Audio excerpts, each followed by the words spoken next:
If you want to check out the entire show, hit the link at the bottom of the screen. It's available exclusively on odds.com. But we go somewhere else that you love very, very, very much, and that is UConn Husky basketball land. 4 p.m. Eastern, the UConn Huskies, 5-1, 2-1 in the Big East at Butler Bulldogs, 3-5, 2-3 in the Big East. Hinkle Fieldhouse in Indianapolis, Indiana. UConn bounced back from their tight 76-74 overtime loss to Creighton by beating DePaul by 21 and then winning at Marquette 65-54 and completely shutting them down defensively. They are 2.5-point favorites right now at FanDuel. That comes juiced at -115. This total is low, and I guess we should start getting used to it with UConn basketball. Just 128.5. This UConn defense is allowing just 63.5 points per game. Sophomore guard, Brooklyn native James Bouknight is the only player averaging double digits, averaging 20.3 points per game. He hurt his shoulder in the Marquette game, was held to just 6 points, and he is listed as probable to play. Butler stopped their 2-game losing streak with a 63-55 home win over Georgetown on Wednesday. They scored just 64.1 points per game on 41.9% shooting. They get poor distribution, averaging just 11.8 assists per game. They have 3 guards scoring in double digits, but they get very little offense from their front court, and that will be a problem against the UConn Huskies. Max, Big East action. UConn Butler, take it away. Let me tell you something, Jim. I'm going to tell you a couple things. UConn basketball is back. We're back in the Big East where we belong.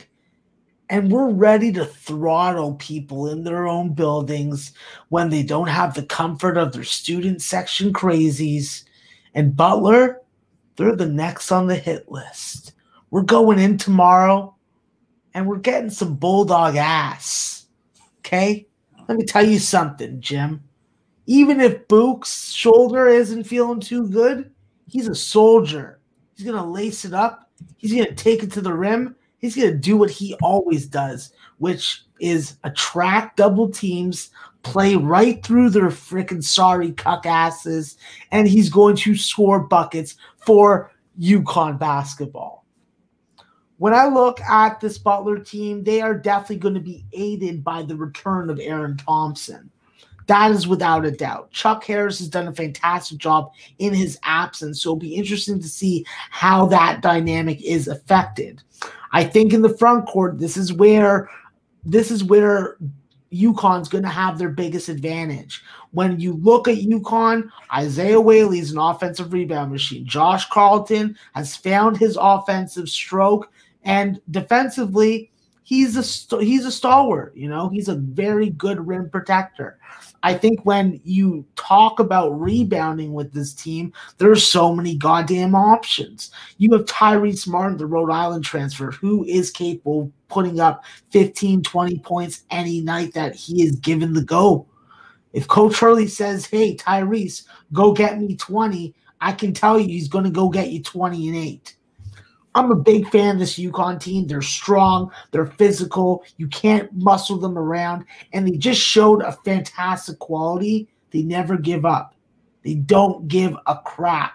They're down 18. They're going to come back and win that game. They just showed against Marquette. It is a situational letdown spot for them. I will point that out. However, this is the first year of the Big East. The last time we entered a conference in our first year, we won the national championship. Okay, Tyler Pauly had a fantastic game in Marquette. He was the reason why we won that game. I look for him to build on that performance. I see UConn throttling Butler, flexing their offensive muscle, picking up Book, giving you a balanced, consistent, effective offensive performance tomorrow. Give me UConn. Give me the over, please, and thank you, Jim.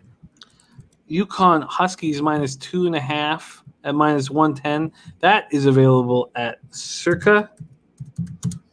And then we have a 129.5 at Circa and a 128.5 at -115 at FanDuel. So do you want the 128.5 at -115 or the 129.5 at -110?